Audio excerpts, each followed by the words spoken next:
অধ্যক্ষ মহোদয়, কৰ্তন প্ৰস্তাৱৰ সমৰ্থনত মই দুআষাৰ কম। বাজেট এডুকেশ্যনৰ কাৰণে যিখিনি দিয়া হৈছে, হয় টোটেল বাজেটৰ ভালেখিনি পইচা দিয়া হৈছে। প্ৰয়োজন হ'লে আৰু বেছি বাজেট দিলেও আমি ভাল পাম আৰু প্ৰয়োজন আছে বুলিও মই অনুভৱ কৰোঁ। কিন্তু ইতিমধ্যে আমাৰ মাননীয় সদস্য কোৱাৰ দৰে ঠিকঠাক মতে কিন্তু ডিপাৰ্টমেণ্ট চলি থকা নাই। এইটো মই অকল এই চৰকাৰক নকওঁ, এইটো এটা কণ্টিনিউ প্ৰচেছ। আজি এডুকেশ্যনৰ আমাৰ যি অৱস্থা, যি অৱস্থানত আমি অসম আছোঁ, মাননীয় অধ্যক্ষ মহোদয়, গোটেই ভাৰতবৰ্ষৰ ভিতৰত আমাৰ ইচ্ছা, আমি সকলো 126 জন বিধায়ক আমি বিচাৰোঁ টপ 5ৰ ভিতৰত আমাৰ ষ্টেটখন আহক। তাৰ কাৰণে আমি সকলো ডিপাৰ্টমেণ্টকৈ বেছি জোৰ আমি এডুকেশ্যনত দিব লাগিব। সব ডিপাৰ্টমেণ্টৰ কাম আমি কৰিব লাগিব। কিন্তু এডুকেশ্যন, আমি যদি এডুকেটেড নহওঁ, শিক্ষা যদি নাথাকে, এতিয়াও যদি 26 নম্বৰ পজিশ্যনত ভাৰতবৰ্ষৰ ভিতৰত আমি থাকিব লগা হয়, তেতিয়া টপ 10লৈকে যাবলৈ হ'লে, এই 26ৰ পৰা অতিক্ৰম কৰিবলৈ হ'লে দিল্লী বহুত দূৰহে। গতিকে এইখিনি অতিক্ৰম কৰাৰ কাৰণে মই ভাবোঁ ডিপাৰ্টমেণ্ট বহুত এক্টিভ হ'ব লাগিব। আমাৰ যিখিনি দুৰ্বলতা আছে সিৰিয়াছলি সেইখিনি এনালাইজ কৰি সেইখিনি আপোনাৰ এড্ৰেছ কৰাৰ কাৰণে চৰকাৰ আৰু মাননীয় মন্ত্ৰী গুৰুত্ব দিব লাগিব। মাননীয় অধ্যক্ষ মহোদয়, আমি গোটেই ভাৰতবৰ্ষ আমাৰ লিটাৰেচি ৰেট এইটো 2011ৰ পিছত আৰু নতুন সেন্সাছৰ ৰিপৰ্ট আমাৰ হাতত নাই, যদিও ইণ্ডিভিজুৱেলি আছে, কিন্তু তেনেকুৱা চৰকাৰীভাৱে 72.99% গোটেই ভাৰতবৰ্ষত। আমি অসম ওচৰা ওচৰি আছোঁ এজ এ হোল। ভাৰতবৰ্ষত যদি লয় 72.19% আমি অসমো আছোঁ। কিন্তু মাননীয় অধ্যক্ষ মহোদয়, অসমখনৰ ছবি যদি আমি বিচাৰোঁ, ভাৰতবৰ্ষৰ ভিতৰত এই 26 নম্বৰ পজিশ্যনৰ পৰা মই কৈছোঁ 5 নম্বৰত আমি যাব লাগিব, আমি 3-4 নম্বৰত আমি যাব লাগিব। কিন্তু অসমৰ ভিতৰতো মাননীয় অধ্যক্ষ মহোদয়, ধুবুৰীৰ যদি আপুনি লিটাৰেচি ৰেট চায় 58%, ধুবুৰীৰ লিটাৰেচি ৰেট যদি আমি চাওঁ 58%, কামৰূপ মেট্ৰ' 88%, ভাল কথা। 88 নহয়, আমি 90-95লৈকে কামৰূপ মেট্ৰ' লৈ যাব লাগিব। শিৱসাগৰ 82%, যোৰহাট 82%, মোটামুটি এটা লিটাৰেচি ৰেট আমাৰ ভাল। কিন্তু বৰপেটা ডিষ্ট্ৰিক্টৰ লিটাৰেচি ৰেট মাননীয় অধ্যক্ষ মহোদয় 63, চিৰাং ডিষ্ট্ৰিক্ট 63, দৰং 63, কোকৰাঝাৰ ওদালগুৰি 65। আমাৰ অসমৰ যিটো সাক্ষৰতাৰ হাৰ, লিটাৰেচি ৰেট, তাতকৈ আমি চিৰাং, ওদালগুৰি, কোকৰাঝাৰ, বৰপেটা, দৰং, ধুবুৰী বহুত তলত। এতিয়াও 10 পইণ্ট আমি তলত আছোঁ। গতিকে এইখিনি অতিক্ৰম কৰিবলৈ হ'লে নিশ্চয় আমি এই ডিষ্ট্ৰিক্টবিলাকত কনচেনট্ৰেশ্যন দিব লাগিব আৰু ইয়াৰ যি সমস্যা আছে সমস্যাখিনি সমাধান কৰিব লাগিব। মাননীয় অধ্যক্ষ মহোদয়, মাননীয় মন্ত্ৰী কেইদিন আগত আপোনাৰ বিধানসভাত যিটো ডাটা দিছে, শিক্ষা বিভাগত গ্ৰেড 1ৰ পৰা গ্ৰেড 4লৈকে 50,465টা পদ খালী, 50,465 পোষ্ট গ্ৰেড 1ৰ পৰা গ্ৰেড 4লৈকে খালী। এটি একদিনত খালী হোৱা নাই, 2 মাহৰ চৰকাৰ মই নকওঁ যে এই চৰকাৰৰ কাৰ্যকালত 50,000 খালী হৈছে, এই কথাখিনি মই নকওঁ। কিন্তু শিক্ষা বিভাগত কিয় 5 বছৰ আমি পদ খালী হৈ একেলগে 5 বছৰত খালী হ'ব, তাৰপিছত আমি পদখিনি পূৰণ কৰিম, এই যদি কৰিব লগা হয় তেতিয়াহ'লে আমাৰ শিক্ষাৰ অৱস্থা কি হ'ব মাননীয় উপাধ্যক্ষ মহোদয়। গতিকে শিক্ষা বিভাগত এই পদবিলাক 50,000 যে খালী হৈছে, মই ভাবোঁ যদি ৰেগুলাৰ যদি ইয়াৰ ভেকেঞ্চিছবিলাক পূৰা কৰি থকা হয় তেতিয়াহ'লে এনেকুৱা ধৰণৰ পদ খালী নহ'ব। অনাগত দিনত এইটো গুৰুত্ব সহকাৰে এই কথাটো ল'ব লাগে যে শিক্ষকৰ পদ খালী হোৱাৰ লগে লগে, যেনেকুৱা কলেজত এটা ছিষ্টেম আছে যে পদ খালী হ'লে গভৰ্ণিং বডিক আমি এইটো পাৱাৰ দিয়া আছে যে তেখেতসকলে গভৰ্ণমেণ্টৰ লগত টেকআপ কৰিব, এডভাৰটাইজ কৰিব, উইদিন শ্বৰ্ট টাইমত তেখেতসকলে টিচাৰ পায়। যদিও বহুত দিনৰ পৰা কলেজত হৈ থকা নাই, কিন্তু এই ছিষ্টেমটো আছে। কিন্তু LPME high school, higher secondary, junior কলেজবিলাকত আমি এইটো এখতিয়াৰ দিয়া নাই। একেলগে খালী হ'ব, 2-3 বছৰ পিছত মেলাৰ নিচিনা হ'ব, আমি কিছু শিক্ষক নিযুক্তি দিম আৰু এই 2-3 বছৰ শিক্ষক থাকক নাথাকক যেনে তেনে চলিব। মাননীয় অধ্যক্ষ মহোদয়, এনেকুৱা যদি থাকে তেতিয়াহ'লে আমি টপ 5ৰ ভিতৰত কেতিয়াও যাব নোৱাৰোঁ। আপুনি আমাৰ নৰনাগৰীয়া কোৱাৰ দৰে হাইস্কুলবিলাকত মাননীয় অধ্যক্ষ মহোদয়, পুৰণি হাইস্কুল, যি হাইস্কুল 50, 60, 75, 100 বছৰ অতিক্ৰম কৰিছে, এই হাইস্কুল, হায়াৰ ছেকেণ্ডাৰী স্কুলবিলাকত 10, 12, 14, 15টা শিক্ষকৰ পদ খালী। মোৰ KK পাঠক কলগাছি হাইস্কুলত 8-10টা পোষ্ট খালী, গুনিয়ালগুৰি হায়াৰ ছেকেণ্ডাৰী স্কুলত 9টা পোষ্ট খালী, লাংলা মডেল হাইস্কুলত 13টা পোষ্ট খালী, জনিয়া, কাদং, বালিকুৰি, খৰিচালা প্ৰত্যেকটা হাইস্কুলত 8, 10, 12টা পোষ্ট খালী। মই ভাবোঁ গোটেই অসমত আমাৰ মাননীয় সদস্যসকলে যদি স্কুলবিলাকৰ অৱস্থা চায়, 2 এজন কৰি দোৱা দিছে কিছুদিন আগত, কিন্তু এতিয়াও 7জন, 8জন, 5জন, 10জনৰ পদ হাইস্কুলবিলাকত খালী। তো হাইস্কুলত যদি মেথছৰ টিচাৰ নাথাকে, সায়েন্সৰ টিচাৰ যদি তাত নাথাকে, আপোনাৰ হিন্দী বা অন্যান্য ছাবজেক্টৰ যদি শিক্ষক নাথাকে, এই ছাত্ৰজনক কোনে পঢ়াব মাননীয় অধ্যক্ষ মহোদয়? ওপৰৱালাৰ এতিয়া এইটো বুনে হৈছে না কি হৈছে আমাৰ ওপৰত যে 1-1.5 বছৰৰ পৰা স্কুল বন্ধ। কৰোনাৰ কাৰণে স্কুল বন্ধ, শিক্ষক নাই, ছাত্ৰও নাই, যোৱা নাই, এটা একটা বেলেগ কথা। আদাৰওয়াইজ যদি আমি অলপ পিছত গৈ চাওঁ যে ডিপাৰ্টমেন্টৰ এই শিক্ষক নোহোৱাকৈ কেনেকৈ এই স্কুলবিলাক চলিছে। প্ৰাইমাৰী স্কুলৰ কথা কৈছে, মই গোটেই অসমত এইটো মাননীয় অধ্যক্ষ মহোদয়, এইটো যিটো মই কৈ আছিলোঁ যে বৰপেটাৰ লিটাৰেচি ৰেট মাননীয় শিক্ষামন্ত্ৰী আছে 63%, কিন্তু ৰূপসী ডেভেলপমেণ্ট ব্লক মোৰ জনীয়া সমষ্টি তাতে যদি যায় 45% লিটাৰেচি ৰেট, চেঙা ডেভেলপমেণ্ট ব্লক 47%, মন্দিয়া ডেভেলপমেণ্ট ব্লকৰ আপোনাৰ 38% লিটাৰেচি ৰেট হয়। বজালিত অলপ বেছি, তাতে হয়তো 75%, বৰপেটা সদৰত 70% হ'ব, আকৌ আমাৰ তাতে 40-45, এই গৈ লৈ 63%। গতিকে এতিয়াও স্বাধীনতাৰ এই 74 ইয়াৰ্ছ পিছত যদি একোটা ডেভেলপমেণ্ট ব্লকত যদি লিটাৰেচি ৰেট, সাক্ষৰতাৰ হাৰ যদি আমাৰ 35, 40, 45, 50 হয়, 50% মানুহ যদি এতিয়াও নিৰক্ষৰ হয়, সঁচাকৈ কিন্তু ভাবিবলগীয়া। পইচা ডিপার্টমেন্টত ধার্য করা হয়েছে, কামও হওয়া নাই বলি মই নকওঁ, কিছু হয়েছে, কিন্তু যথেষ্ট কমি আমার এই ডিপার্টমেন্টত আছে।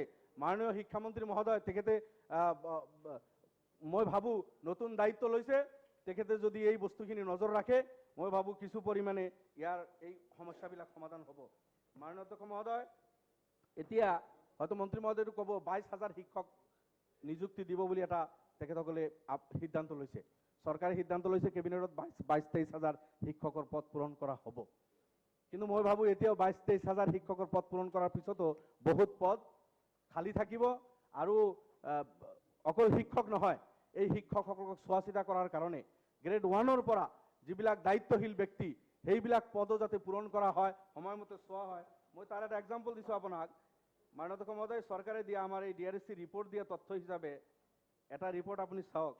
ইয়াতে joint director nil, inspector of colleges nil থাকিব লাগে আপোনাৰ, assistant director of educational planning and coordinator nil, আপোনাৰ ৰিচাৰ্চ অফিচাৰ এজন লাগে নীল, এতিয়া আপোনাৰ গৈ আছে ৰেজিষ্ট্ৰাৰ এজন লাগে নীল, একাউণ্টেণ্ট এজন লাগে নীল, আপোনাৰ জুনিয়ৰ এছিষ্টেণ্ট 24 জন লাগে, 9 জন আছে। ঠিক নীল নীল এইবিলাক যদি থাকে, কোনে চোৱা চিতা কৰিব মাননীয় অধ্যক্ষ মহোদয়? গতিকে মই এটা এক্সাম্পলেই দিছোঁ। গতিকে এই 23,000 যথেষ্ট নহয়। শিক্ষা বিভাগত যিমান পদ খালী আছে, মই ভাবোঁ চৰকাৰে গুৰুত্ব সহকাৰে লৈ গোটেইখিনি পদ অতি সোনকালে পূৰণ কৰিব লাগে। আৰু ইয়াৰ পিছত আৰু 5 বছৰৰ কাৰণে অপেক্ষা কৰিব নালাগে মাননীয় অধ্যক্ষ মহোদয়। পূৰণ কৰাৰ পিছত হয় 3 মাহৰ পিছত আকৌ শিক্ষকৰ পদ খালী হ'ব। শিক্ষক লাইনত আছে, ৰিটায়াৰ্ড হ'ব তেখেতসকলে, 3 মাহ পিছত যাতে এপইণ্টমেণ্ট দিব পৰা যায়, পদ খালী হোৱাৰ লগে লগে যাতে নিযুক্তি দি ছাত্ৰ ছাত্ৰীৰ জীৱনৰ প্ৰতি লক্ষ্য ৰাখি যাতে নিযুক্তি দিয়া হয়, এই কথা বাৰ্তাবিলাক যদি আমি লক্ষ্য নকৰোঁ মাননীয় অধ্যক্ষ মহোদয়, কিন্তু আমাৰ সেই শিক্ষা বিভাগ ঠিক নহয়। ইতিমধ্যে মই নিযুক্তিৰ কথা কৈছোঁ মাননীয় অধ্যক্ষ মহোদয়। আমাৰ ওচৰীয়া ৰাজ্য আমি অসম, অৰুণাচল বাদ দি বাকী গোটেইকেইখন ৰাজ্য আমাতকৈ শিক্ষাৰ ফালে আগবঢ়া তেখেতসকলে। কি আমাৰ নাই? গোটেইখিনি ৰিচোৰ্চ আমাৰ থকাৰ পিছতো আজি মেঘালয় আমাতকৈ আগবাঢ়ি আছে, ত্ৰিপুৰাৰ নিচিনা ষ্টেট আমাতকৈ আগবাঢ়ি আছে, নাগালেণ্ড, মিজোৰাম আমাতকৈ আগবাঢ়ি আছে তেখেতসকলে, ইভেন ৱেষ্ট বেংগল আমাতকৈ আগত, ছিকিম আমাতকৈ আগত, চাৰিওফালে ঘেৰি থকা গোটেইকেইখন ষ্টেট শিক্ষাৰ ফালে আমাতকৈ আগবঢ়া, আমি কিন্তু তেখেতসকলতকৈ পিছত। গতিকে মাননীয় অধ্যক্ষ মহোদয়, এই যিখিনি পদ খালী আছে এইখিনিতো পূৰণ কৰিব, ইয়াৰ লগত আমি কিছু পদ ক্ৰিয়েট কৰিব লাগিব। আজি ইউনিভাৰ্চিটিবিলাকত মাননীয় অধ্যক্ষ মহোদয় চাব, বহুত ডিপাৰ্টমেণ্ট 2-3জন শিক্ষকেদি ইউনিভাৰ্চিটি চলি আছে, ডিপাৰ্টমেণ্টবিলাক চলি আছে। এটা ডিপাৰ্টমেণ্টত কমচে কম 7জন শিক্ষক লাগে, 4জন এছিষ্টেণ্ট প্ৰফেচাৰ, 2জন এছ'চিয়েট আৰু এজন প্ৰফেচাৰ, 7জন কমচে কম এটা ডিপাৰ্টমেণ্টত থাকিব লাগে। কিন্তু গুৱাহাটী ইউনিভাৰ্চিটি যদি আপুনি চায়, ডিপাৰ্টমেণ্ট অফ ওমেন ষ্টাডিজ, তাতে মাত্ৰ 2-3জনে কাম কৰি আছে। মাছ কমিউনিকেশ্যন নিচিনা ইম্পৰ্টেণ্ট ডিপাৰ্টমেণ্ট গুৱাহাটী ইউনিভাৰ্চিটি, তাতে 7জন নাই, 2-3জন তাতে কাম কৰি আছে। মাননীয় অধ্যক্ষ মহোদয়, সাইকোলজি আপুনি গুৱাহাটী ইউনিভাৰ্চিটি যদি ৰিপৰ্ট লয় আপুনি চাব 2-3জনে কাম কৰি আছে। পাৰ্চী, আৰবিক এইবিলাক ছাবজেক্টত 2-3জন শিক্ষক তাতে কাম কৰি আছে। আকৌ পাৰ্ট টাইম শিক্ষক যিসকল আছিল, সেইসকলক মাননীয় ৰাজ্যপালে অৰ্ডাৰ দিলে, যেতিয়া পাৰ্ট টাইম কোনো শিক্ষক বা গেষ্ট লেকচাৰাৰ থাকিব নোৱাৰিব এনেকুৱা এটা অৰ্ডাৰ দিয়া হ'ল। গতিকে ডিপাৰ্টমেণ্টবিলাকত 7জন শিক্ষক লাগে, তাতে যদি 3-4জন থাকে। ইউনিভাৰ্চিটি বাৰ দেখি আছে যে পোষ্ট ক্ৰিয়েট কৰিব লাগে, কিন্তু নতুনকৈ ক্ৰিয়েট কৰা হোৱা নাই। খালী পদবিলাক হয়তো এতিয়া পূৰণ কৰা হ'ব, কিন্তু লগে লগে একোটা ডিপাৰ্টমেণ্টত যিমান পদ লাগে এইখিনি যাতে ক্ৰিয়েট কৰা হয়, ইয়াৰ কাৰণে মাননীয় উপাধ্যক্ষ মহোদয়, মন্ত্ৰী মহোদয়ক মই অনুৰোধ কৰিছোঁ। অকল গুৱাহাটী বিশ্ববিদ্যালয় নহয়, গুৱাহাটী বিশ্ববিদ্যালয়ত আমাৰ 42 ডিপাৰ্টমেণ্ট আছে, BSUত 140 ডিপাৰ্টমেণ্ট আছে, ডিউৰ আণ্ডাৰত মোৰ দেন 80 ডিপাৰ্টমেণ্ট আছে।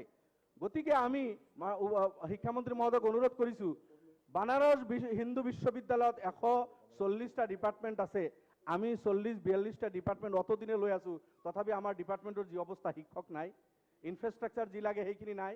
আৰু সময়ৰ লগত যুগৰ লগত মই ইয়াৰ আগতে কৈছোঁ, খাপ খুৱাই আমি এই ইউনিভাৰ্চিটিবিলাক ষ্টাডি কৰিব লাগে। নেহৰু ইউনিভাৰ্চিটি, DU, আপোনাৰ আৰু যি ভাল ইউনিভাৰ্চিটি ভাৰতবৰ্ষত আছে, কি ডিপাৰ্টমেণ্ট আমি আৰু নতুনকৈ ইন্ট্ৰডিউচ কৰিব পাৰোঁ, এই কথা বাৰ্তাবিলাকো চৰকাৰে চিন্তা কৰিব লাগিব, যদি আমি টপ 5 ষ্টেটৰ ভিতৰত আমাৰ ৰাজ্যখনক আমি লৈ যাব বিচাৰোঁ। আদাৰৱাইজ মুখত কৈ থকা হ'ব, এইটো জুমলা থাকিব, কিন্তু কাম নহ'ব। মাননীয় অধ্যক্ষ মহোদয়, ডিব্ৰুগড় ইউনিভাৰ্চিটিৰ পৰা আৰম্ভ কৰি নতুন আমি কিছু ইউনিভাৰ্চিটি ঘোষণা কৰিলোঁ। ডিব্ৰুগড়টো পুৰণা, কটন বিশ্ববিদ্যালয়, কেইটা ডিপাৰ্টমেণ্ট তাতে আছে। গুৱাহাটী আৰু ডিব্ৰুগড়ৰ সমকক্ষ হিচাপে লৈ যোৱাৰ কাৰণে বাকী ডিপাৰ্টমেণ্টবিলাক যাতে তাতে ইন্ট্ৰডিউচ কৰা হয়, এইটোক চৰকাৰৰ ওচৰত মোৰ আবেদন থাকিল। ইয়াৰ লগত ভট্টদেৱ বিশ্ববিদ্যালয়, আমাৰ বৰপেটা এতিয়া বজালি হৈ গ'ল, বজালিত আপোনাৰ টেগৰ বিশ্ববিদ্যালয়, হোজাই আৰু কিছু নলবাৰীৰ পৰা আৰম্ভ কৰি কাজিৰঙা বিশ্ববিদ্যালয়, নতুন কিছু বিশ্ববিদ্যালয় আমি ডিক্লেয়াৰ কৰিছোঁ। বিশ্ববিদ্যালয় ডিক্লেয়াৰ কৰি পইচা কিছু দি বাজেটত ধাৰ্য কৰি বিল্ডিংটো বনাই দিয়া যথেষ্ট নহয় মাননীয় অধ্যক্ষ মহোদয়। বিশ্ববিদ্যালয় অকল বিল্ডিঙৰ নাম নহয়, তাতে ডিপাৰ্টমেণ্ট থাকিব লাগিব, তাতে শিক্ষক এণ্ড ষ্টুডেণ্ট হ'ব লাগিব। গতিকে আমাৰ এই নতুন ঘোষণা কৰা বিশ্ববিদ্যালয়বিলাকতো যাতে ডিপাৰ্টমেণ্টবিলাক তাতে খোলা হয়, পোষ্ট ক্ৰিয়েট কৰা হয়, ছাত্ৰ ছাত্ৰী সেই অঞ্চলৰ পঢ়াৰ যাতে এটা সুবিধা পায়। গতিকে নতুনকৈ ঘোষণা কৰি বিল্ডিং বনাই দিয়াটো যথেষ্ট নহয়। মইতো মাননীয় মন্ত্ৰী মহোদয়ক অনুৰোধ কৰিছোঁ, এই বিষয়ে গুৰুত্ব দিব লাগে। ইয়াৰ লগত আমাৰ কলেজবিলাক, অসমৰ এই বিশ্ববিদ্যালয়ৰ আণ্ডাৰত যি ডিগ্ৰী কলেজ আছে, এই কলেজবিলাকত যদি আমি লক্ষ্য কৰোঁ, সেইকেইটা ডিপাৰ্টমেণ্টে আমাৰ, ইভেন জিঅ'গ্ৰাফি ডিপাৰ্টমেণ্ট ইমান ইম্পৰ্টেণ্ট, কেইখন কলেজত আমাৰ আছে। গুৱাহাটী ইউনিভাৰ্চিটিৰ আণ্ডাৰত বিচাৰি ফুৰিব লাগে, জিঅ'গ্ৰাফি যদি কোনো ষ্টুডেণ্ট পঢ়ে বুলি তুমি তাতে যোৱা, জিঅ'গ্ৰাফি ডিপাৰ্টমেণ্ট আমাৰ নাই। এনেকুৱা বহুত ডিপাৰ্টমেণ্ট আমাৰ হাতত নাই। মাননীয় অধ্যক্ষ মহোদয়, মই এটা এক্সাম্পল দিছোঁ। গতিকে আপোনাৰ সেই এছামিছ, ইংলিছ, হিন্দী, আপোনাৰ education, economics, political science, chemistry, biology, physics, botany, এইকেইটা মেথছ আৰু 2-এটা ছাবজেক্ট, এইখিনি ছাবজেক্টে আমাৰ কলেজবিলাকত আছে। গতিকে আমি বেলেগ যি টপ 5ত থকা ষ্টেটবিলাকৰ কলেজবিলাকত যি ডিপাৰ্টমেণ্ট চলে, সেইখিনি আমাৰ শিক্ষা বিভাগৰ বিষয়াসকলক তাতে পঠাই তাতে ষ্টাডি কৰি তেনেকুৱা ধৰণৰ মাননীয় মন্ত্ৰী মহোদয়ক মই অনুৰোধ কৰিছোঁ, আমাৰ কলেজবিলাকতো তেনেকুৱা পোষ্ট ইন্ট্ৰডিউচ কৰিব লাগে। দুখেৰে ক'ব লাগে, এই যুগত ছায়েন্স এণ্ড টেকনলজিৰ যুগ, কিন্তু কম্পিউটাৰ এডুকেশ্যন আমাৰ কি অৱস্থাত চলিছে।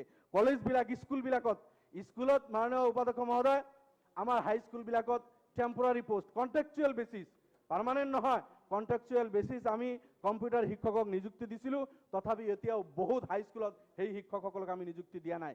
কিছু শিক্ষক তেখেতসকলে কাম কৰিছিল, অৰ্হতাৰ ভিত্তিত তেখেতসকলক নিযুক্তি দিয়া হৈছে, আৰু কিছুমানৰ অৰ্হতা নাই বুলি আমি তেখেতসকলক নিযুক্তি দিয়া নাই। এতিয়া তেখেতে অৰ্হতা সম্পন্ন হৈছে, তেখেতে কোৱালিফাইড হৈছে তেখেতসকল। মই ভাবোঁ সেই শিক্ষকসকলকো নিযুক্তি দি কম্পিউটাৰ এডুকেশ্যনৰ প্ৰতি জোৰ দিব লাগে। আজি কেৰালাত যাওক, প্ৰাইমাৰী LP স্কুলত আপোনাৰ কম্পিউটাৰ এডুকেশ্যন ইন্ট্ৰডিউচ কৰিছে। আমাৰ অসমতো প্ৰাইভেট স্কুল যিবিলাক আছে, DPS, NPS বা ইত্যাদি আৰু কিছুমান স্কুলত ক্লাছ 1ৰ পৰা তেখেতসকলে কম্পিউটাৰ পঢ়াই আছে। আৰু আমাৰ চৰকাৰী স্কুলত আমি হাইস্কুল, কলেজতেই চিন্তাটো কৰিব পৰা নাই, যদিও আছে, কিন্তু সেইখিনি আমি ঠিক ঠাক মতে এইখিনি আগুৱাই লৈ যাব পৰা নাই। গতিকে মন্ত্ৰী মহোদয়ৰ প্ৰতি মোৰ অনুৰোধ যে কলেজবিলাকত, স্কুলবিলাকত এই ছাবজেক্টবিলাকৰ প্ৰতি যাতে গুৰুত্ব দিয়া হয়, এইখিনি মোৰ অনুৰোধ থাকিল। শিক্ষা মাননীয় উপাধ্যক্ষ মহোদয়, এইখিনিতো স্কুলবিলাকৰ কথা মই কৈছোঁ, 23,000 নিযুক্তি দিব। আমাৰ এই শিক্ষকসকল ট্ৰেইন হ'ব লাগে, তাৰ কাৰণে BEd কলেজ আমাৰ আছে, 10-12খন BEd কলেজ মাত্ৰ আছে। মাননীয় উপাধ্যক্ষ মহোদয়, গোৱালপাৰা BEd কলেজ শিক্ষকৰ অভাৱত ৰিকগনিশ্যন কেঞ্চেল কৰা হৈছে। দুখেৰে ক'ব লাগে মন্ত্ৰী মহোদয়, মই ভাবোঁ আপুনি এইটো অনুধাৱন কৰিব। আমাৰ মাত্ৰ 10-12খন BEd কলেজ আছে। এতিয়া কম্পালচাৰী কৰা হৈছে যে শিক্ষকসকল BEd ডিগ্ৰী ল'ব লাগিব তেখেতসকলে। কলেজ আমাৰ হাতত বেছি নাই, ষ্টুডেণ্ট বহুত, সেইসকল শিক্ষকসকলেও যায় তাতে ট্ৰেইনিং লোৱাৰ কাৰণে তেখেতসকলে লাইনত আছে, কিউত আছে। কিন্তু আমাৰ শিক্ষকৰ অভাৱত 2-3 বছৰৰ পৰা গোৱালপাৰা বিএড কলেজ তাতে তলা লাগি আছে, আমি শিক্ষক নিযুক্তি দিব পৰা নাই। এই কথাটোৱে মই কৈছিলোঁ যে এভৰি 3 মান্থ যদি আমি ৰিভিউ কৰি ক'ত পদ খালী আছে এইবিলাক যদি আমি নিযুক্তি দিওঁ, আজি হয়তো গোৱালপাৰা বিএড কলেজ বন্ধ নহ'লহেঁতেন। এইটো এটা লাজৰ কথা। কলেজ আমাৰ 126খন লাগে বিএড কলেজ, য'ত 10-12খন আছে, তাতে শিক্ষকৰ অভাৱত ৰিকগনিশ্যন কেঞ্চেল হৈ বন্ধ হৈ আছে। এইটো লক্ষ্য কৰিব লাগে।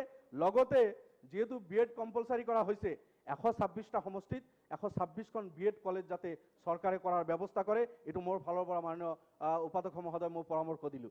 চৰকাৰে কৈছিল হয় কলেজবিলাকত আপোনাৰ যি আমাৰ ডিগ্ৰী কলেজ আছে তাতে এইটো বিএড ইন্ট্ৰডিউচ কৰিব, তাতে আমাৰ ইনফ্ৰাষ্ট্ৰাকচাৰ আছে, যদি পাৰে তেনেকৈ কৰক। নতুনকৈ কলেজ পাতিবলৈ হ'লে বহুত টকা পইচাৰ প্ৰয়োজন, পোষ্ট ক্ৰিয়েট কৰিব লাগিব, কলেজতো পোষ্ট ক্ৰিয়েট কৰিব লাগিব। কিন্তু এটলিষ্ট আমাৰ ডিগ্ৰী কলেজবিলাকত ইনফ্ৰাষ্ট্ৰাকচাৰ আছে, তাতে যদি এই ডিপাৰ্টমেণ্টটো দিয়া হয়, ইনফ্ৰাষ্ট্ৰাকচাৰৰ কাৰণে পইচা দিব নালাগিব, পোষ্ট ক্ৰিয়েট কৰি পোষ্টকেইটা দিলেই তাতে আমি এই কামখিনি চলাব পাৰিম। ছায়েন্স কলেজৰ কথা মাননীয় অধ্যক্ষ মহোদয়, আমাৰ ভট্টাচাৰ্য ডাঙৰীয়া আছে, তেখেতে শিক্ষামন্ত্ৰী আছিল, সেই সময়ত ঘোষণা কৰিছিল, মই ভাবোঁ more than 50 ছায়েন্স কলেজ গোটেই অসমত ঘোষণা কৰা হৈছিল। কিন্তু সেই কলেজবিলাক কিন্তু ঘোষণাতে থাকি গ'ল বহুকেইখন কলেজ। ছায়েন্স ষ্ট্ৰীম সেইখিনি চলা নাই, ভাল সিদ্ধান্ত আছিল, তেখেতে ঘোষণা কৰিছিল। কিন্তু মই অনুৰোধ কৰিম চৰকাৰক এই যিখিনি ঘোষণা কৰা হৈছিল 56 কলেজেছ আৰু বাকী 126টা সমষ্টিতে 126টা ছায়েন্স ষ্ট্ৰীম ইন্ট্ৰডিউচ কৰাৰ কথা আছিল, সেইখিনিও যাতে চৰকাৰে গুৰুত্ব সহকাৰে লয়। মাননীয় মন্ত্ৰীৰ ওচৰত মোৰ আবেদন থাকিল যে ছায়েন্স ষ্ট্ৰীম গোটেই 126টা সমষ্টিতে 126 ঘোষণাখিনি কৰাটো ঠিকে আছে, বাকী থকা সমষ্টিবিলাকতো ছায়েন্স ষ্ট্ৰীম ডিক্লেয়াৰ কৰিব লাগে আৰু তাতে এই ছায়েন্সৰ শিক্ষাৰ কাৰণে ব্যৱস্থা কৰিব লাগে মাননীয় উপাধ্যক্ষ মহোদয়। ইয়াৰ পিছত মই যোৱাকালি আলোচনা হৈছিল, হয়তো আপুনি ৰুলিং দিবই যে টাইম শেষ হ'ব গৈ আছে। ভেঞ্চাৰ স্কুলৰ কিছু কথা কম মাননীয় মহোদয়। আমাৰ যিটো এই ভেঞ্চাৰ ভাৰতবৰ্ষত ক'তো নাই, ভেঞ্চাৰ শিক্ষাৰ এইটো, কিন্তু অসমত এই শিক্ষকসকল বা আমাৰ ৰাইজে স্কুল পাতিছে, তেখেতসকলে নিজে মাটি দিছে, মূৰৰ ঘাম ভৰিত পেলাই তেখেতসকলে স্কুলবিলাক পাতি দিছে আৰু তেখেতসকলৰ ল'ৰা ছোৱালী শিক্ষা দিয়াৰ কাৰণে শিক্ষিত যুৱকসকল তাতে নিযুক্তি দিছে, তেখেতসকলে কৰিছে। এইটো 90sৰ পৰা চলি আছে, আগৰ পৰা চলিছে। স্কুলবিলাক টাইম টু টাইম প্ৰভিন্সিয়েলাইজড হৈছে, 96তো হৈছে, লং টাইম মাজত হোৱা নাছিল, আকৌ গৈ 2011ত কুচকাৱাজ আৰম্ভ কৰি 2013ত প্ৰভিন্সিয়েলাইজড হ'ল আৰু তাৰপিছত আপোনাৰ লাষ্ট কিছু স্কুল কলেজ নহয়, এতিয়া পোষ্ট লাহে লাহে গৈ গৈ এতিয়া পোষ্ট প্ৰভিন্সিয়েলাইজড কৰা হ'ল, টিউটাৰ হিচাপে বা এনেকুৱা তেনেকুৱা কিছু নিযুক্তি দিয়া হ'ল। মাননীয় অধ্যক্ষ মহোদয়, আপুনি এই ভেঞ্চাৰ স্কুল কলেজ প্ৰাইমাৰীৰ পৰা আৰম্ভ কৰি M E, higher secondary, junior আৰু ডিগ্ৰী কলেজ যদি আপুনি লক্ষ্য কৰে, অলমষ্ট 50% তেখেতসকলে আমাৰ ল'ৰা ছোৱালীক প্ৰাইমাৰী, মই চালোঁ প্ৰাইমাৰী আৰু আপাৰ প্ৰাইমাৰীত আমাৰ প্ৰায় 30 লাখ ষ্টুডেণ্ট আমাৰ আছে।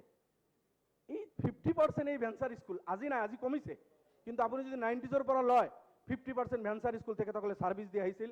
আমাৰ ল'ৰা ছোৱালীক মাননীয় মন্ত্ৰীক মই অনুৰোধ কৰিম এইটো যাতে অলপ বহল মনেৰে এই কথা বাৰ্তাখিনি গুৰুত্ব দিয়ে। তেখেতসকলে এই ছাৰ্ভিচটো দি আহিছে, আমাৰ ল'ৰা ছোৱালীক শিক্ষা দিছে। মই নিজে ভেঞ্চাৰ স্কুলৰ ষ্টুডেণ্ট আছিলোঁ। আমাৰ হয়তো বহুত বিধায়ক হ'ব যিসকলে ভেঞ্চাৰ স্কুলত মাননীয় স্পীকাৰ কোৱাৰ দৰে যে বহুতে ভেঞ্চাৰ স্কুলত পঢ়াইছিল বা বহুতে ভেঞ্চাৰ স্কুলত পঢ়ি তাৰ পৰা আহি হয়তো আমি আজি বিধায়ক হৈছোঁ, কোনোবা আৰু কিবা পদত গৈ কলেজ ইউনিভাৰ্চিটিত শিক্ষকতা কৰি আছে, কিন্তু আমি সেই ষ্টেজৰ পৰা ওলাই আহিছোঁ।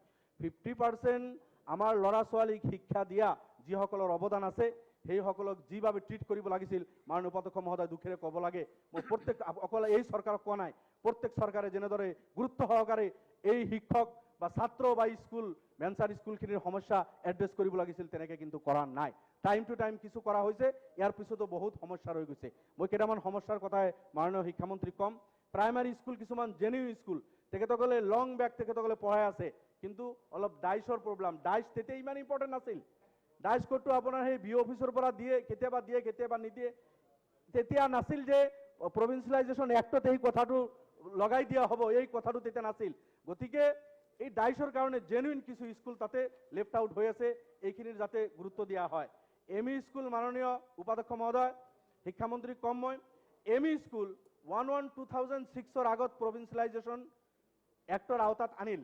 11-2006ৰ আগত যিখিনি ৰিকগনেশ্যন হৈছে, মন্ত্ৰী মহোদয়ক মই জনাইছোঁ যে 11-2006ৰ আগত ৰিকগনেশ্যন হৈছে, কিন্তু এই ৰিকগনেশ্যন লেটাৰটো ইছ্যু কৰোঁতে 2007ৰ হয়তো জানুৱাৰী বা ফেব্ৰুৱাৰীত কৰিছে।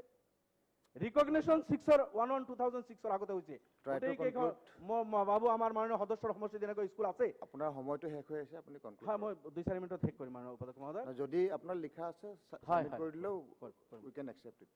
তো ইস্যু ডেটৰ কাৰণে বহুত স্কুল মাননীয় অধ্যক্ষ মহোদয় এম ই স্কুল ইস্যু ডেটৰ কাৰণে সেইসকলক ইয়াৰ পৰা বঞ্চিত কৰা হ'ল অথচ একে সময় ৰিকগনিশ্যন হৈছে একে সময় স্কুল পাতিছে ঠিক ঠাক মতে স্কুল চলিছে জাষ্ট ৰিকগনিশ্যন লেটাৰটো অফিচৰ পৰা ইস্যু কৰোঁতে 1 মাহ 2 মাহ দেৰি হোৱাৰ কাৰণে এই শিক্ষকসকল কিছুমানে 25 বছৰ ৰিটায়াৰ্ড হ'ব কিছুমানে 22 বছৰ 25 বছৰ 28 বছৰ পঢ়ালে সেইসকলক বঞ্চিত কৰা হৈছে মই ভাবো চৰকাৰে এইটো পজিটিভলি লৈ এই সমস্যাটো যাতে এড্ৰেছ কৰে আৰু তেখেতসকলক কনচিডাৰত লয় ইয়াৰ পিছত মাননীয় অধ্যক্ষ মহোদয় 2013 যেতিয়া স্কুল প্ৰভিন্সিয়েলাইজ কৰা হ'ল এম ই স্কুলত মন্ত্ৰী মহোদয় তেতিয়া 5+ আৰু 6+ আছিল এম ই স্কুলবিলাকত M E school 5+ M E মাদ্ৰাসাত আপোনাৰ 6+ শিক্ষক নিযুক্তি দিয়া হৈছিল কিন্তু আকৌ যেতিয়া আমি লেটেষ্ট স্কুল ললো ইয়াতে 3+ আমি কৰিলো গতিকে আগত যেটো এই শিক্ষকসকলতো 2000 চনৰ আগৰ পৰা স্কুল পাতিছে তেখেতসকলে 5+ আৰু 6+ হিচাপে তেখেতসকলক আমি অনুমোদন দিছো সেই হিচাপে তেখেতসকলে এটা সময়ত ফাইনান্সিয়েল এসিস্ট্যান্ট পাইছে থ্যাংক ইউ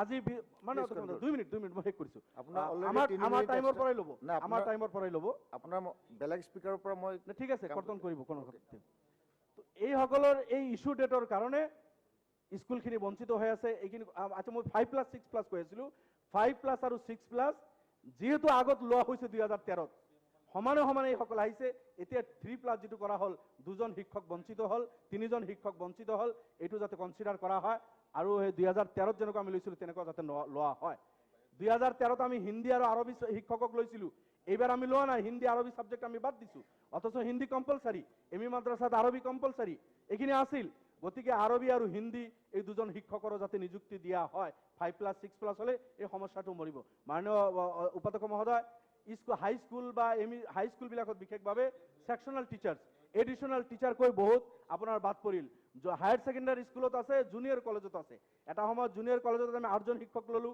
আকৌ এইবাৰ অলপ ব্যতিক্ৰম কৰিলো এতিয়াও বহুত ডিপাৰ্টমেন্ট সেইসকল শিক্ষকে 20-25 বছৰ পৰা কাম কৰিছে হাই স্কুল বা হায়াৰ সেকেন্ডাৰী বা জুনিয়ৰ কলেজত এডিশনাল টিচাৰ সেইসকল হিন্দী আৰবীও আছে সেইখিনিক আমি বাদ পেলালো এইখিনি অলপ গুৰুত্ব সহকাৰে এই মেটাৰটো ল'ব লাগে মাননীয় উপাধ্যক্ষ মহোদয় আৰু এটা সমস্যা আছে আপোনাৰ এটা সময়ত 8, 9, 10 হাই স্কুলত আছিল কিন্তু 8 আমি যেতিয়া এমই স্কুলত আনিলো তো পারমিশন আৰু ৰিকগনিশন এটো প্ৰভিন্সিয়ালাইজেশন সময়ত মাননীয় উপাধ্যক্ষ মহোদয় এটো লোৱা হৈছিল যে ফাৰ্স্ট ক্লাস টু পাৰমিশন ৰিকগনিশন হলে 1/1/2006 এৰ আগত সেই স্কুলটো লোৱা হ'ব 8 ক্লাস 1/1/2006 এর আগতে রিকগনিশন পারমিশন হইছে কিন্তু 8 যেতিয়া গুছি এমই স্কুল লৈ আহিল এটা 9 ক্লাস টু ফার্স্ট ক্লাস হৈ গল ইয়াৰ কাৰণে কিছুমান স্কুলত ক্লাস 9 হয়তো 7 ত ৰিকগনিশন পাৰমিশন হৈছে যাৰ কাৰণে স্কুলখিনি বাদ পৰিল অথচ এই স্কুলৰ 8 to 6 এৰ আগত ৰিকগনিশন পাৰমিশন হৈছে যিখিনি হ'ব লাগিছিল এনেকৈ বহুত স্কুল বাদ পৰিছে ইয়াৰ প্ৰতি গুৰুত্ব দিব লাগে এতিয়া আপোনাৰ জুনিয়ৰ কলেজৰ মই কথা কলো কলেজ বিলাকত মাননীয় অধ্যক্ষ মহোদয়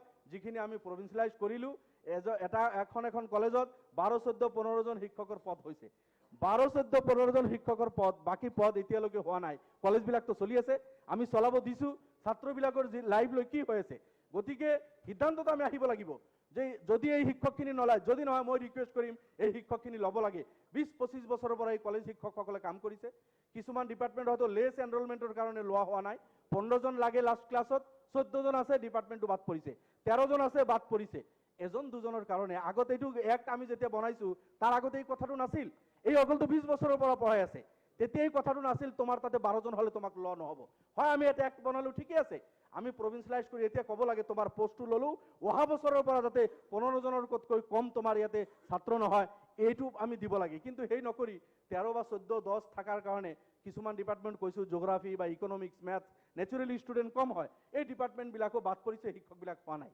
বা এতিয়া ডিপাৰ্টমেন্ট কনকাৰেন্সৰ কথা আহিছে যে ডিপাৰ্টমেন্ট কনকাৰেন্স নাথাকিলে সেই ডিপাৰ্টমেন্টৰ এজন শিক্ষকৰ পদ লোৱা হোৱা নাই আগতে এই কথাটো নাছিল 2013 আমি যেতিয়া প্ৰভিন্সিয়ালাইজ কৰিলো তেতিয়া এই কন্ডিশন বিলাক নাছিল তো মই অনুৰোধ কৰিম এটা থুলমূল ভাবে যে 2013 যেটো প্ৰভিন্সিয়ালাইজেশন এক্ট আমাৰ আছিল তাতে মোটামুটি ভাবে আমি শিক্ষক বিলাক সামৰি লৈছিলো কিন্তু 2017 যেটো এমেন্ডেড 2018 কৰিলো ইয়াতে বহুত মানে আপোনাৰ কেনেকৈ শিক্ষকক বাদ দিব পৰা যায় এনেকুৱা এটা প্লান প্ৰগ্ৰাম হোৱা হেন অনুভৱ হয় হয়তো কৰা নাই কিন্তু তেনেকুৱা হ'ব নালাগে যেহেতু এই শিক্ষকখিনি লং টাইমৰ পৰা তেখেতসকলে কাম কৰিছে, ছেক্ৰিফাইচ কৰিছে, আমাৰ ল'ৰা ছোৱালীক পাঠদান দি আহিছে তেখেতসকলে। মই হিউমেনিটিৰ গ্ৰাউণ্ডত নকওঁ, মই ভাবোঁ তেখেতসকলৰ মাননীয় উপাধ্যক্ষ মহোদয়, মাননীয় মন্ত্ৰীক কৈছোঁ, অধিকাৰ আছে। আজি 20-25 বছৰ তেখেতসকলে ছাৰ্ভিচ দিছে, আমাৰ ল'ৰা ছোৱালীক পঢ়াইছে। 5জন হ'লেও সেই স্কুলত আছিল, 7জন স্কুল নহয় ডিপাৰ্টমেণ্ট, মই কৈছোঁ কলেজত 5জন বা 7জন হ'লে শিক্ষকজনতো আহিছে, ৰেগুলাৰ আহিছে তেখেতে। আমি যে 5জন নল'ম, আমি আৰবী হিন্দী টিচাৰ নল'ম, আমি ইছ্যুডেট 2 দিন পিছত হ'লে নল'ম, আমি ডাইচ কোড এই চনৰ হ'লে নহ'ম, এই কথা বাৰ্তাবিলাক আমি একটা আনি পিছতহে ক'লোঁ 20 বছৰ পিছত। এই কথাখিনি যিদিনাখন স্কুল পাতিছিল, যিদিনাখন আমি পাৰ্মিশ্যন দিছোঁ ডিপাৰ্টমেণ্টত, টাইম টু টাইম আমি ইনস্পেকশ্যন কৰিছোঁ, এই শিক্ষকবিলাকক আমি চৰকাৰী বিভিন্ন কামত লগাইছোঁ। সেই সময়ত যদি আমি গাইডলাইন দিলোহেঁতেন যে তোমাৰ ডিপাৰ্টমেণ্টত ইমান ছাত্ৰ লাগিব, ইমান শিক্ষক লাগিব, এইখিনি হ'ব নোৱাৰিব, ইয়াৰ পিছত কোনোবা আহিলে সেইসকলৰ কাৰণে আমি নামাতিলোহেঁতেন। কিন্তু যিহেতু আমি তেতিয়া কোনো গাইডলাইন দিয়া নাছিলোঁ, আমি কোনো ইনষ্ট্ৰাকশ্যন দিয়া নাছিলোঁ, আমাৰ ল'ৰা ছোৱালীক পঢ়োৱাৰ স্বাৰ্থত আমি সহযোগ কৰি আহিছিলোঁ এই শিক্ষকসকলক, এই স্কুলবিলাকক। আৰু ন' ডাউট ছেক্ৰিফাইচ কৰিছে, লেণ্ড দিছে, টাইম দিছে, লাইফৰ প্ৰেচাছ টাইম তেখেতসকলক দি দিছে। এতিয়া চাকৰিৰ বয়স নাই, এতিয়া 55-60 বছৰ এই শিক্ষকবিলাকৰ প্ৰায় বয়স হৈ গৈছে, এতিয়া দিলেও তেখেতসকলে যাব। গতিকে মই ভাবোঁ এই অনুকম্পামূলক নহয়, মই তেখেতসকলৰ ৰাইট আছে, অধিকাৰ আছে, এই প্ৰতি লক্ষ্য কৰি অলপ লক্ষ্য কৰিব বুলি মোৰ অনুৰোধ। আৰু যিখিনি শিক্ষক আমি ল'লোঁ, এই টিউটাৰ হিচাপে নিযুক্তি, MG এনৰেগাত কাম কৰিলেও যদি আপুনি হিচাপ লগায়, আমাৰ চাহ বাগানৰ ভাইসকল মজদুৰসকলে কাম কৰিলে মাহৰ হিচাপ লগালেও এই টিউটাৰ যি আমি যিসকলক নিযুক্তি দিছোঁ তেখেতসকলতকৈ বেছি পইচা পায়। গতিকে শিক্ষক 20-25 বছৰ আমাৰ ল'ৰা ছোৱালীক পঢ়ালে, আমাক বহুতক পঢ়ালে, আমি বিধায়ক MP হ'লোঁ, সেইসকলক এই টিউটাৰ বনাই এনেকুৱা ধৰণৰ, মই ভাবোঁ এইটো খুব জাষ্টিছ হোৱা নাই। মই মন্ত্ৰী মহোদয়ক অনুৰোধ কৰিছোঁ, টিউটাৰ নহয়, এইসকলক আপগ্ৰেড কৰি ফুল ফ্লেজ টিচাৰৰ মৰ্যাদা তেখেতসকলক দিব লাগে, এই কামটো কৰিব লাগে মাননীয় উপাধ্যক্ষ মহোদয়। মাননীয় আৰু কলেজৰ বহুত বা স্কুলৰ এতিয়া আপোনাৰ BEd লাগে, কলেজত নেট চেলেট MPhil লাগে, বহুতে এইবিলাক পূৰণ কৰিছে, কৰি জমা দিছে, ডিপাৰ্টমেণ্টত ছাবমিট কৰিছে, কিন্তু বছৰ বছৰ হৈ গৈছে তেখেতসকলৰ চাকৰি ৰেগুলাৰাইজ হোৱা নাই, যিটো মূল পইচা পাব লাগে পোৱা নাই। এইটোতো ছাবমিট কৰা এসপ্তাহ পিছত হৈ যাব লাগিছিল, within a week, within a month. ইমান কষ্ট কৰি কোনোবা PhD কৰিছে, নেট কোৱালিফাইড হৈছে, স্লেট কৰিছে, BEd কৰিছে, ইয়াৰ পিছত টিউটাৰ হৈ আছিল, লগে লগে দিয়াৰ পিছতো মই ভাবোঁ 10-15 দিনত এই কামখিনি, এতিয়া সৰলীকৰণ বহুত কাম আপোনালোকে কৰিছে, কেবিনেটত সিদ্ধান্ত হওক বা মন্ত্ৰী মহোদয় নিজে হওক, এনেকুৱা এটা সৰলীকৰণ কৰি কোনোবা ছাবমিট কৰাৰ 10-15 দিনৰ পিছত যাতে এই কামখিনি শেষ হয়, তেখেতসকলৰ মৰ্যাদা আৰু ৰাইটটো পায়, ইয়াৰ কাৰণে ব্যৱস্থা লোৱাৰ কাৰণে মই অনুৰোধ কৰিলোঁ মাননীয় অধ্যক্ষ মহোদয়। 3rd গ্ৰেড 4th গ্ৰেড মাননীয় উপাধ্যক্ষ মহোদয়, এই স্কুল কলেজ যিখিনি আমি ল'লোঁ, ইয়াৰে 3rd গ্ৰেড 4th গ্ৰেডৰ মানুহখিনিক আমি লোৱা নাই, হয়তো প্ৰচেছ কৰি আছে, কি কৰি আছে মই নাজানো, সেইসকলক আগত দিব লাগিছিল। স্কুলটো আহি তলা খোলে, চাফ কৰে, কিমান কষ্ট কৰে, সেই মানুহখিনি গোটেইখিনি ইমান কোৱালিফাইডো নহয়, তেখেতসকলৰ পদখিনি কিন্তু এতিয়ালৈকে আমি নল'লোঁ, টিউটাৰ হিচাপে নিযুক্তি নিদিলোঁ। গতিকে সেইখিনিও যাতে অতি সোনকালে এই সমস্যাটো সমাধান কৰা হয়, লাইব্ৰেৰিয়ানৰ পৰা আৰম্ভ কৰি 3rd গ্ৰেড 4th গ্ৰেড এইসকলৰ প্ৰতিও যাতে দৃষ্টি দিয়া হয়। মেনচাৰ স্কুল আৰু যিখিনি প্ৰভিন্সিয়েলাইজড স্কুল, চৰকাৰী স্কুল, তাতেও বহুত এই পদবিলাক খালী, নিশ্চয় 22-23 হাজাৰৰ ভিতৰত সেইবিলাক আছে, সেইখিনিও যাতে অতি সোনকালে নিযুক্তি দি এইখিনি পূৰা কৰা হয়। আমাৰ অধ্যক্ষ মহোদয়, 3rd grade 4th grade librarian বা ক্লাৰ্ক এইসকলৰতো কোনো নেট স্লেট PhD নালাগে, এইসকলৰতো 50% মাৰ্ক নালাগে। গতিকে যিটো ৰুল RT Act হিচাপে বা UGCৰ নৰ্মছ হিচাপে কলেজৰ পৰা প্ৰাইমাৰী স্কুললৈকে এইসকলক নিযুক্তি দিলে ফুল যি দৰমহা পাব লাগে এইসকল পাব লাগে, মই ভাবোঁ এইসকলৰ প্ৰাপ্য ৰাইট অধিকাৰ এইটো, কিন্তু সেইটো নিদিয়ে এইসকলক টিউটাৰ কেনেকৈ কৰিব? ইয়াততো 50%ৰ অভাৱ নাই, নেট চেলেটৰ কণ্ডিশ্যন নাই, একো নাই এইসকলৰ। কিন্তু হয়তো আপুনি এইটো ক'ব পাৰে যে শিক্ষকৰ দৰমহা 8,000, এইসকলক কেনেকৈ 16,000 দিম? শিক্ষকজনক 8,000ৰ পৰা 22,000 আমি কেনেকৈ দিব পাৰোঁ? তেনেকুৱা পৰিকল্পনা চৰকাৰে যদি ইচ্ছা কৰে নিশ্চয় কৰিব পাৰিব।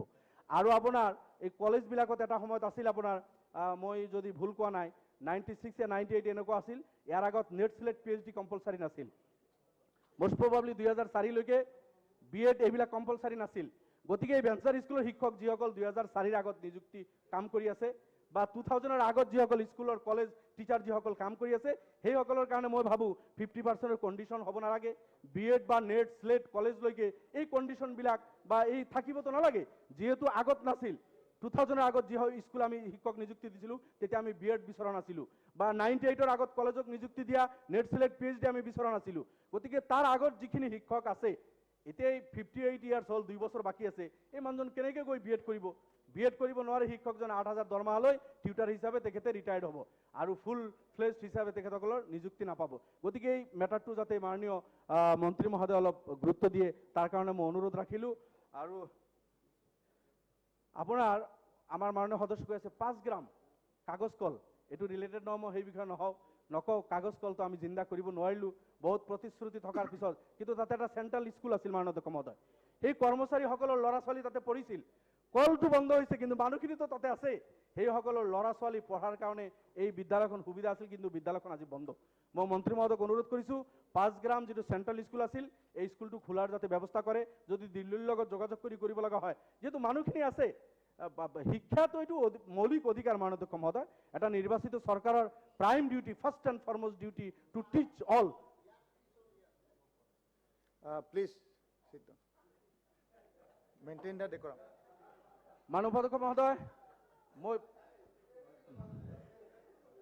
Silence, please. ধন্যবাদ। 5 গ্ৰাম স্কুলে এইটো সমস্যা আছে। আৰু মই ছায়েন্স কলেজৰ কথা কৈছোঁ, আমাৰ গৌৰীপুৰৰ বিধায়কো কৈছিল, তেখেতৰ তাতে এটা ঘোষণা কৰিছিল ছায়েন্স কলেজ, কিন্তু এতিয়াও তাতে আৰম্ভ হোৱা নাই। আৰু বহুত সমষ্টিত, মাননীয় সদস্যৰ সমষ্টিত হ'ব, ছায়েন্স ষ্ট্ৰীম ডিক্লেয়াৰ কৰা হৈছিল, এতিয়ালৈকে আৰম্ভ হোৱা নাই। BEd কলেজৰ কথা ডিক্লেয়াৰ কৰা হৈছিল, হোৱা নাই। এইখিনি কোৱাৰ পিছত মাননীয় অধ্যক্ষ মহোদয়, চাহ বাগান আৰু সংখ্যালঘু অধ্যুষিত অঞ্চল, টাইমৰ অভাৱত হয়তো মই গোটেইখিনি ভিতৰত যাব নোৱাৰিলোঁ। আপোনালোকৰ দলৰ 1 Within a মিনিট আছে, minute, আপুনি পুৰা I am going to conclude my আপোনাৰ speech দলৰ within a টাইমখিনি minute. পুৰা শেষ Yes, কৰি দিয়ক। yes, sir, sir. চাহ বাগান 32 অঞ্চল, minute পুৰা শেষ কৰি চাহ দিয়ক। বাগান অঞ্চলত যদি যায়, চৰতকৈ ব্যতিক্ৰম নহয়। তাতেও মালিকবিলাকে যিবিলাক স্কুল চলাই, যি টিচাৰ যেনেকে দিছে, চৰকাৰে যেনেকে হয় কিছু স্কুল পাতিছে, বিল্ডিং বনাইছে, অকল আগতে কৈছোঁ বিল্ডিং যথেষ্ট নহয়, টিচাৰ দিব লাগিব, ইনফ্ৰাষ্ট্ৰাকচাৰ দিব লাগিব।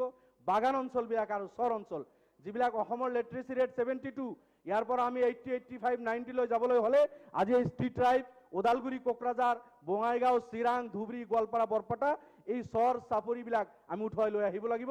ইয়াত যিটো শিক্ষাৰ হাৰ 30, 35, 40%, এইটো যদি আমি 80 লৈকে টাৰ্গেট নকৰোঁ, মাননীয় উপাধ্যক্ষ মহোদয়, অসমখন Thank you. আগুৱাই নাযায়।